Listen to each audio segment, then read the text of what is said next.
आप सभी स्टूडेंट को good afternoon. UGC net Saraswati academy, मैं आरती और मैं एजुकेटर।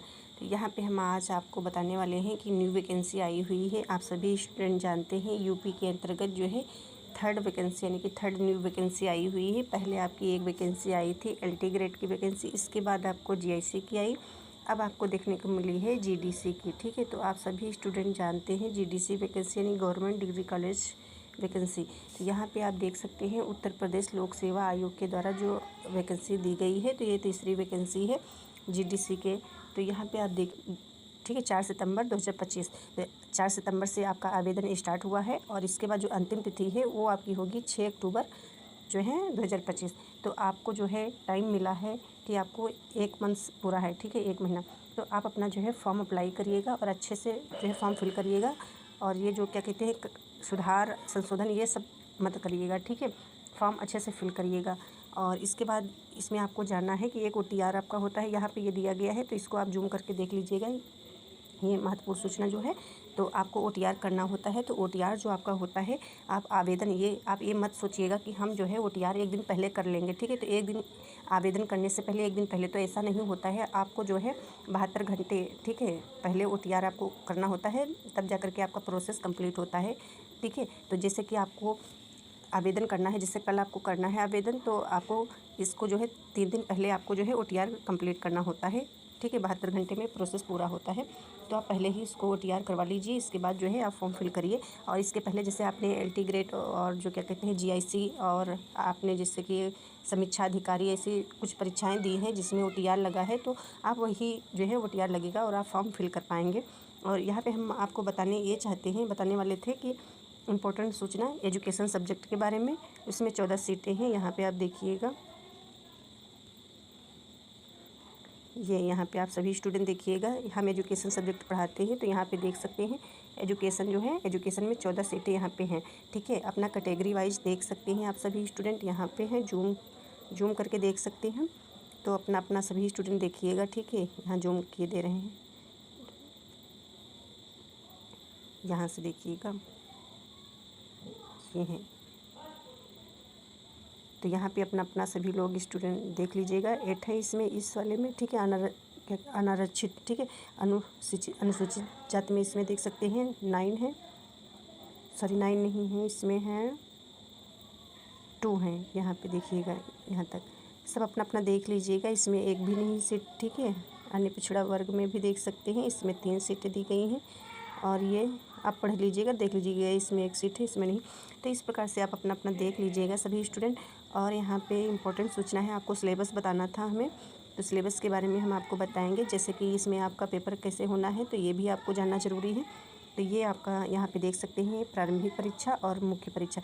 तो प्रारंभिक परीक्षा में एक ही पेपर आपका होना है, जिसमें आपको 120 क्वेश्चंस आएंगे, ठीक है, जिसमें से आपको कितने नंबर मिलेंगे, 150, ठीक है। तो यहाँ पे आपको जानना है 120 प्रश्न में जो है 30 प्रश्न आपके सामान्य अध्ययन से होंगे और 90 प्रश्न आपका जो सब्जेक्ट होता है, ठीक है, जिससे आप फॉर्म फिल करते हैं, ये 90 प्रश्न आपके होंगे। बहुविकल्पी प्रश्न आपका पेपर होगा, ठीक है, यानी कि बहुविकल्पी प्रश्न पूछे जाएंगे। तो 30 क्वेश्चंस कहाँ से पूछे जाएंगे एंड जो है 90 प्रश्न कहाँ से पूछे जाएंगे, ये हम आपको बताएंगे। तो सबसे पहले आपको देखना क्या है कि 30 प्रश्न और 90 प्रश्न एक कहाँ से आप जो है अटेंड करेंगे, कैसे पढ़ेंगे, ठीक है। तो यहाँ पे हम आपको बता रहे हैं कि ये जो यहाँ पे देख सकते हैं आप सभी स्टूडेंट, ये जो है आपका सामान्य अध्ययन, ठीक है, यहाँ से आपको 30 प्रश्न लेकर के आने हैं, इतने, ये जो आपका सिलेबस है यहाँ से ये आपको पढ़ना है, इसी से आपको जो है 30 नंबर मिलने वाले हैं, ठीक है। इनकी जो बहुविकल्पी प्रश्न आपके पूछे जाएंगे, ठीक है, यहीं से आपके जो है बहुविकल्पी प्रश्न पूछे जाएंगे, ठीक है। और इसके बाद आपको देखना है जो 90 प्रश्न यहाँ पे हमने बताया है, ठीक है, ये 90 प्रश्न जो हमने आपको बताए, ये आपको जो है कहाँ से मिलेंगे, तो ये भी आपका सिलेबस दिया गया हुआ है, ठीक है। तो यहाँ पे देखिएगा, ये सिलेबस है यहाँ पे, तो यहाँ पे ये देख सकते हैं, तो ये आपका सिलेबस हो जाएगा, ये आपका सिलेबस हो गया है यहाँ पे। तो ये सारी यूनिट्स आपको देखने को मिली हैं, ये सारा नेट का ही सिलेबस है, ये सारा यहाँ पे देख सकते हैं आप। और इसके बाद आपको बताएंगे हम थोड़ा सा, और ये 10 यूनिट आपकी हो गई। और ये जो 10 यूनिट है, ये 90 प्रश्न, यहाँ से आपको बहुविकल्पी के प्रश्न मिलेंगे। इसके बाद आपका लिखित परीक्षा होगा। और यहाँ पे 2-3 बातें आपको ध्यान रखनी है कि आपको बहुत मेहनत करनी है, थोड़ी मेहनत नहीं करनी है किसी भी स्टूडेंट को। 28 विषय में जो है आपका वैकेंसी आया हुआ है, ठीक है, 28 विषय, ठीक है, 28 विषय में। तो 28 विषय में जो आपका ये 30 प्रश्न है, ये आपका सामान्य अध्ययन सभी स्टूडेंट को जो है ये पढ़ना होगा, ठीक है। जैसे कि ये वाला सिलेबस यहाँ पे ये ठीक है, ये सभी स्टूडेंट को पढ़ना है। इसके बाद आपको देखना है ये जो लिखित परीक्षा होगी, ठीक है। लिखित परीक्षा का सिलेबस क्या होगा, जो अभी हमने आपको बताया 90 प्रश्न जो आप सिलेबस पढ़ेंगे, ठीक है।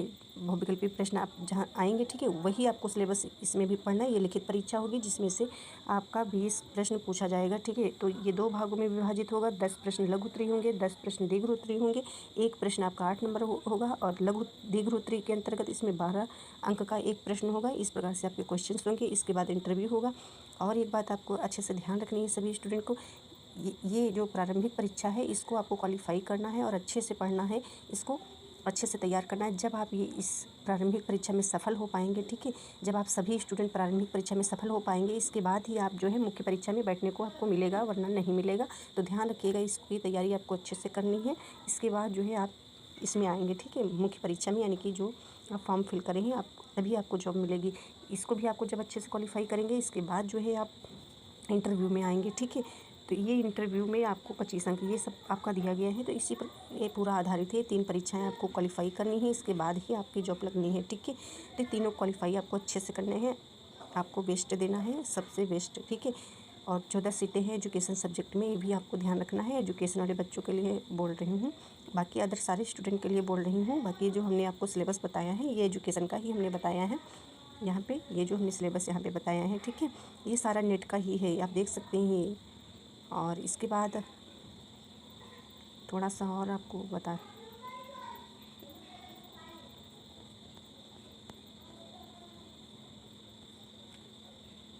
शैक्षिक अर्हताएँ, यहाँ पे आप देख सकते हैं ये एलिजिबिलिटी क्या होनी चाहिए। तो ये भी ये सारा आप पढ़ लीजिएगा, ये दिया गया है। जैसे कि कुछ बच्चों ने CSIR ये क्वालिफाई करा है, UGC मतलब नेट आपने क्वालिफाई करा।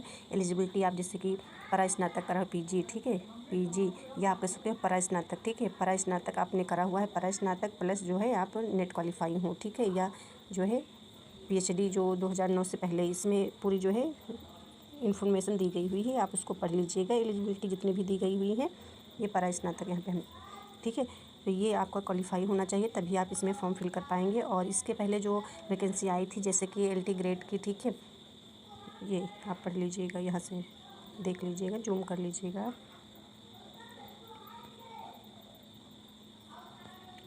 बाकी सर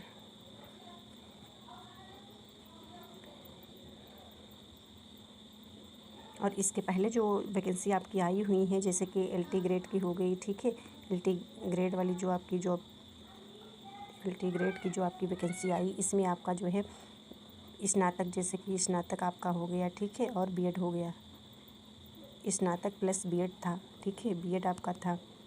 और इसके बाद जो GIC की आपकी वैकेंसी आई उसमें आपने जो है स्नातक, ठीक है, स्नातक करा हुआ हो, फिर इसके बाद परा स्नातक, इसके बाद प्लस जो है आपने B.Ed करा हुआ हो, तभी आप फॉर्म फिल कर पाए, ठीक है, इस प्रकार से। अब ये आपकी तीसरी जो है वैकेंसी है GDC की, GDC, ठीक है।